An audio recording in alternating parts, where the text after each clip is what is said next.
Magandang umaga po. Narito na po ang magiging lagay ng panahon ngayong araw ng Linggo, December 29, 2024.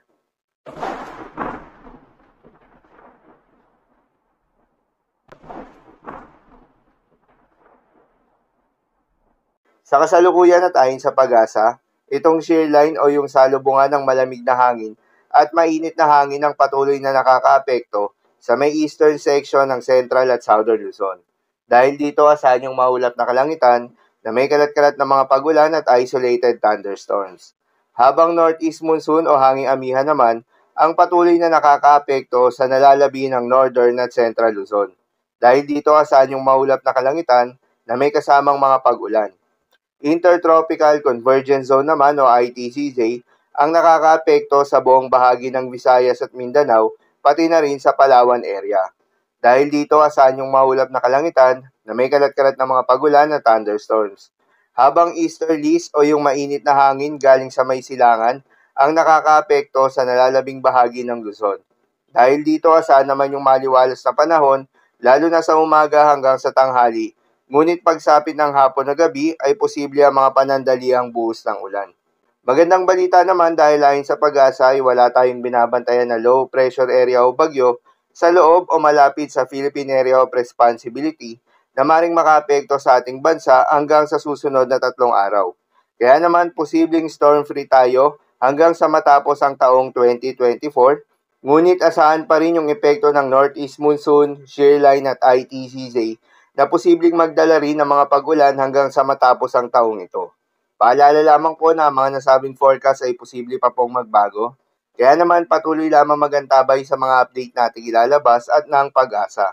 Para naman sa magiging lagay ng panahon ngayong araw ng Linggo, dahil nga sa epekto nitong Intertropical Convergence Zone, asahan sa Visayas, Caraga, Northern Mindanao, Zamboanga Peninsula, Albay, Sorsogon, Masbate at Palawan, ang maulap na kalangitan na may kalat-kalat na mga pagulan at thunderstorms.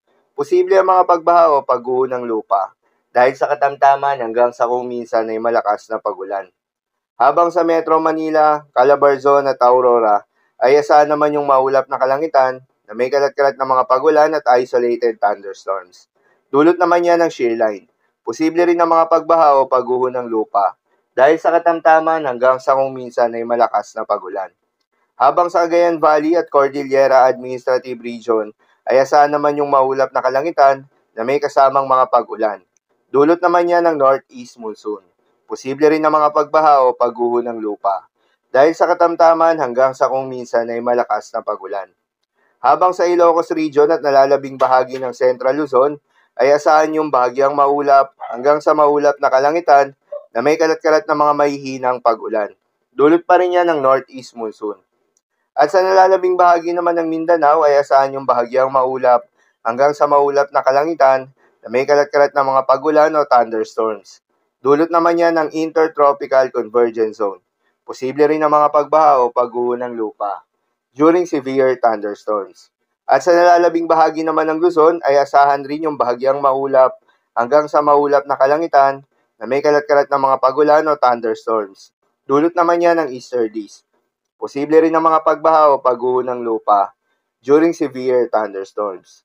At dahil pa rin sa epekto nitong shear line at Intertropical Convergence Zone, asahan ngayong araw ang heavy to intense rain sa may Cagayan at Apayao, moderate to heavy rains naman sa may Isabela, Kalinga, Quezon, Palawan, Eastern Samar, Leyte, Southern Leyte, Dinagat Islands at Zamboanga del Norte.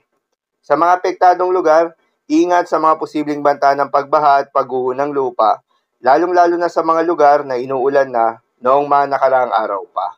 Para naman sa magiging lagay ng mga dagat baybayin, ayon sa Pag-asa ay may nakataas pa rin tayo na gale warning sa mga seaboards ng Batanes, Cagayan, kabilang na ang Babuyan Islands, Isabela, Ilocos Norte, Ilocos Sur, La Union at western coast ng Pangasinan. Dahil pa rin yan sa epekto nitong northeast monsoon. Payo ng Pag-asa ay huwag munang pumalaot sa mga kababayan nating mangingisda at yung may mga maliliit na sasakyang pandagat sa mga nasabing seaboards. Dahil inaasahan pa rin yung maalon hanggang sa napakaalon na karagatan. So yun lamang po para sa lagay ng panahon ngayong araw ng Linggo. Keep safe everyone.